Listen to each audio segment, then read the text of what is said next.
വേൾഡിന്റെ വചന കേൾവിയിലേക്ക് എല്ലാവർക്കും സ്വാഗതം. പ്രതിദിന വിശുദ്ധ വേദപുസ്തക വായന 827 ദിവസം. യെഹെസ്കേൽ പ്രവാചകന്റെ പുസ്തകം 27 അധ്യായം. യഹോവയുടെ അരുളപ്പാട് എനിക്കുണ്ടായതെന്നാൽ, മനുഷ്യപുത്ര, നീ സോരിനെ കുറിച്ച് ഒരു വിലാപം തുടങ്ങി സോരിനോട് പറയേണ്ടത്: തുറമുഖങ്ങളിൽ പാർക്കുന്നവളും ഏറിയ ദ്വീപുകളിലെ ജാതികളുടെ വ്യാപാരിയും ആയുള്ളവേ, യഹോവയായ കർത്താവ് ഇപ്രകാരം അരുളിച്ചെയ്യുന്നു: സോരേ, ഞാൻ പൂർണ്ണ സുന്ദരിയാകുന്നു എന്ന് നീ പറഞ്ഞിരിക്കുന്നു. നിന്റെ രാജ്യം സമുദ്രമധ്യേയിരിക്കുന്നു. നിന്നെ പണിതവർ നിന്റെ സൗന്ദര്യത്തെ പരിപൂർണമാക്കിയിരിക്കുന്നു. സെനീരിലെ സരളമരം കൊണ്ട് അവർ നിന്റെ പാർശ്വമൊക്കെയും പണിതു. നിനക്ക് പാമരം ഉണ്ടാക്കേണ്ടതിന് അവർ ലെബാനോനിൽ നിന്ന് ദേവദാരുക്കളെ കൊണ്ടുവന്നു. ഭാശാനിലെ കരുവേലം കൊണ്ട് അവർ നിന്റെ തണ്ടുകളെ ഉണ്ടാക്കി. കിത്തീം ദ്വീപുകളിൽ നിന്നുള്ള പുന്നമരത്തിൽ ആനക്കൊമ്പ് പതിച്ച് നിനക്ക് തട്ടുണ്ടാക്കിയിരിക്കുന്നു. നിനക്ക് കൊടിയായിരിക്കേണ്ടതിന് നിന്റെ കപ്പൽപ്പായ് മിസ്രയീമിൽ നിന്നുള്ള വിചിത്ര ക്ഷണപടം കൊണ്ട് ഉണ്ടാക്കിയതായിരുന്നു. എലീശ ദ്വീപുകളിൽ നിന്നുള്ള ധൂമ്രപടവും രക്താംബരവും നിന്റെ വിധാനമായിരുന്നു.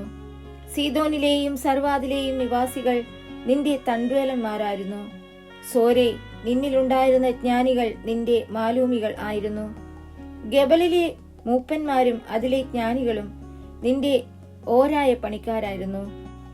സമുദ്രത്തിലെ എല്ലാ കപ്പലുകളും അവയുടെ കപ്പൽക്കാരും നിന്റെ കച്ചവടം നടത്തേണ്ടതിന് നിന്നിൽ ഉണ്ടായിരുന്നു. പാർസികളും ലൂദ്യരും പൂത്യരും യോദ്ധാക്കളായി നിന്റെ സൈന്യത്തിൽ ഉണ്ടായിരുന്നു. അവർ പരിചയും തലക്കോരികയും നിന്നിൽ തൂക്കി നിനക്ക് ഭംഗി പിടിപ്പിച്ചു. അർവാദ്യർ നിന്റെ സൈന്യത്തോടു കൂടി ചുറ്റും നിന്റെ മതിലുകളിന്മേലും ഗമ്മാദ്യർ നിന്റെ ഗോപുരങ്ങളിലും ഉണ്ടായിരുന്നു. അവർ നിന്റെ മതിലുകളിന്മേൽ ചുറ്റും പരിച്ച തൂക്കി നിന്റെ സൗന്ദര്യത്തെ പരിപൂർണമാക്കി. തർശീഷ് സകലവിധ സമ്പത്തിന്റെയും പെരുപ്പം നിമിത്തം നിന്റെ വ്യാപാരിയായിരുന്നു. വെള്ളി, ഇരുമ്പ്, വെള്ളീയം, കാരിയം എന്നിവ അവർ നിന്റെ ചരക്കിന് പകരം തന്നു. യാവാൻ, തൂപാൽ, മേശക് എന്നിവർ നിന്റെ വ്യാപാരികളായിരുന്നു. അവർ ആളുകളെയും താമ്രസാധനങ്ങളെയും നിന്റെ ചരക്കിന് പകരം തന്നു. തോഗർമാ ഗൃഹക്കാർ നിന്റെ ചരക്കിന് പകരം കുതിരകളെയും പടക്കുതിരകളെയും കോവർ കഴുതകളെയും തന്നു. ദദാന്യർ നിന്റെ വ്യാപാരികളായിരുന്നു. അനേകം ദ്വീപുകൾ നിന്റെ അധീനത്തിലെ വ്യാപാര ദേശങ്ങളായിരുന്നു. അവർ ആനക്കൊമ്പും കരിമരവും നിനക്ക് കപ്പം കൊണ്ടുവന്നു. നിന്റെ പണിത്തരങ്ങളുടെ പെരുപ്പം നിമിത്തം അരാം നിന്റെ വ്യാപാരിയായിരുന്നു. അവർ മരതകവും ധൂമ്രവസ്ത്രവും വിചിത്രവസ്ത്രവും ശണപടവും പവിഴവും പത്മരാഗവും നിന്റെ ചരക്കിന് പകരം തന്നു. യഹൂദായും ഇസ്രായേൽ ദേശവും നിന്റെ വ്യാപാരികളായിരുന്നു. അവർ മിന്നീത്തിലെ ഗോതമ്പും പലഹാരവും തേനും എണ്ണയും പരിമള തൈലവും നിന്റെ ചരക്കിന് പകരം തന്നു. ദമ്മേശേക്ക് നിന്റെ പണിത്തരങ്ങളുടെ പെരുപ്പം നിമിത്തവും സകലവിധ സമ്പത്തിന്റെയും പെരുപ്പം നിമിത്തവും ഹെൽബോനിലെ വീഞ്ഞും വെളുത്ത ആട്ടുരോമവും കൊണ്ട് നിന്റെ വ്യാപാരി ആയിരുന്നു. വെദാന്യരും ഊസാലിലെ യാവാന്യരും നിന്റെ ചരക്ക് കൊണ്ട് വ്യാപാരം ചെയ്തു. മിനുസമുള്ള ഇരുമ്പും വഴനത്തോലും വയമ്പും നിന്റെ ചരക്കിന്റെ കൂട്ടത്തിൽ ഉണ്ടായിരുന്നു. ദേദാൻ കുതിരപ്പുറത്തിടുന്ന വിശിഷ്ട പടം കൊണ്ട് നിന്റെ വ്യാപാരിയായിരുന്നു. അറബികളും കേദാർ പ്രഭുക്കന്മാരൊക്കെയും നിനക്ക് അധീനരായ വ്യാപാരികളായിരുന്നു. കുഞ്ഞാടുകൾ, ആട്ടുകൊറ്റന്മാർ, കോലാടുകൾ എന്നിവ കൊണ്ട് അവർ നിന്റെ കച്ചവടക്കാരായിരുന്നു. ശെബയിലെയും രമയിലെയും വ്യാപാരികൾ നിന്റെ കച്ചവടക്കാരായിരുന്നു. അവർ മേത്രമായ സകലവിധ പരിമള തൈലവും സകലവിധ രത്നങ്ങളും പൊന്നും നിന്റെ ചരക്കിന് പകരം തന്നു.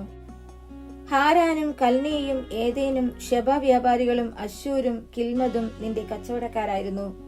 അവർ വിശിഷ്ട സാധനങ്ങളും ചിത്രത്തയ്യലുള്ള ധൂമ്ര പുതപ്പുകളും പരവതാനികളും ബലത്തിൽ പിരിച്ച കയറുകളും നിന്റെ ചരക്കിന് പകരം തന്നു. തർശീശ് കപ്പലുകൾ നിനക്ക് ചരക്ക് കൊണ്ടുവന്നു. നീ പരിപൂർണയും സമുദ്രമധ്യേ അതിധനികയുമായി തീർന്നു. നിന്റെ തണ്ടേലന്മാർ നിന്നെ പുറംകടലിലേക്ക് കൊണ്ടുപോയി. കിഴക്കൻ കാറ്റ് സമുദ്രമധ്യേ വെച്ച് നിന്നെ ഉടച്ചു കളഞ്ഞു. നിന്റെ സമ്പത്തും ചരക്കും കച്ചവടവും കപ്പൽക്കാരും മാലൂമികളും ഒരായ പണിക്കാരും കുറ്റിക്കാരും നിന്നിലുള്ള സകല യോദ്ധാക്കളും നിന്റെ അകത്തുള്ള സർവ്വജന സമൂഹത്തോടും കൂടെ നിന്റെ വീഴ്ചയുടെ നാളിൽ സമുദ്രമധ്യേ വീഴും. നിന്റെ മാലൂമികളുടെ നിലവിളി കൊണ്ട് കപ്പൽ കൂട്ടങ്ങൾ നടുങ്ങിപ്പോകും. തണ്ടേലന്മാരൊക്കെയും കപ്പൽക്കാരും കടലിലെ മാലൂമികൾ എല്ലാവരും കപ്പലുകളിൽ നിന്ന് ഇറങ്ങി കരയിൽ നിൽക്കും. അവർ കൈപ്പോടെ ഉറക്കെ നിലവിളിച്ച് തലയിൽ പൂഴി വാരിയിട്ട് ചാരത്തിൽ കിടന്നുരുളുകയും നിന്നെ ചൊല്ലി മൊട്ടയടിച്ച് രട്ടുടുക്കുകയും നിന്നെക്കുറിച്ച് മനോവ്യസനത്തോടും കൈപ്പുള്ള വിലാപത്തോടും കൂടെ കരയുകയും ചെയ്യും. തങ്ങളുടെ ദുഃഖത്തിൽ അവർ നിന്നെ ചൊല്ലി ഒരു വിലാപം തുടങ്ങി. നിന്നെക്കുറിച്ച് വിലപിക്കുന്നത് സമുദ്രമധ്യേ നശിച്ചുപോയ സൂര്യനെ പോലെ ഏതൊരു നഗരമുള്ളൂ. നിന്റെ ചരക്ക് സമുദ്രത്തിൽ നിന്ന് കയറി വന്നപ്പോൾ നീ ഏറിയ വംശങ്ങൾക്ക് തൃപ്തി വരുത്തി. നിന്റെ സമ്പത്തിന്റെയും വ്യാപാരത്തിന്റെയും പെരുപ്പം കൊണ്ട് ഭൂമിയിലെ രാജാക്കന്മാരെ സമ്പന്നന്മാരാക്കി. ഇപ്പോൾ നീ സമുദ്രത്തിൽ നിന്ന് തകർന്നു പോയി. നിന്റെ വ്യാപാര സമ്പത്തും നിന്റെ അകത്തുള്ള ജനസമൂഹമൊക്കെയും വെള്ളത്തിന്റെ ആഴത്തിൽ വീണിരിക്കുന്നു. ദ്വീപവാസികളൊക്കെയും നിന്നെക്കുറിച്ച് സ്തംഭിച്ചു പോകുന്നു. അവരുടെ രാജാക്കന്മാർ ഏറ്റവും ഭയപ്പെട്ട് മുഖം വാടി നിൽക്കുന്നു. ജാതികളിലെ വ്യാപാരികൾ നിന്നെക്കുറിച്ച് ചൂള കുത്തുന്നു. നിനക്ക് ശീഘ്രനാശം ഭവിച്ച് നീ സദാകാലത്തേക്കും ഇല്ലാതെയാകും.